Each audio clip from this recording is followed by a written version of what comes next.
یو چا راته د مینې قصه کوله وایي مین ومه وایي بیا یو ورځ زردالو مې راخیستي ول وایي را روان ومه نو چې له دې خوا نه یوه ډله ښځې را روانې دي وایي دا د ما معشوقه هم پکې وله وایي چې ومې لیدله د سړی به نه یادوم که یاد یې کم ډېر بې وپېژني خو مینه خو طالبانو ما نه چا پوښتنه وکړله مینه خو طالبانو دا یو اصل د باید وسي خو شرعي چوکاټ کوو وایي داسې را روان وو ښځې یو ډله را روانه وه چې د ما معشوقه هم پکې راغله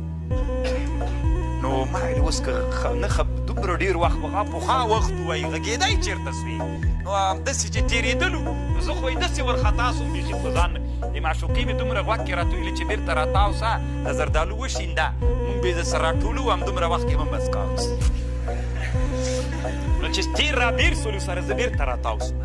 بېرته داسې لاړلم ښځې خو کراکه راځي نو چې له اخوا نه بېرته را روان سم د زردالو داسې لکه چې رانه تویې سول ټول ما خو وشیندل که نه تویې سول نو ښځې راغه سولې راټولولې را سره زه خپلې معشوقې سره څو خبرې مې ورسره وکړې دا هم طالبانو ډېره لویه بادشاهي وه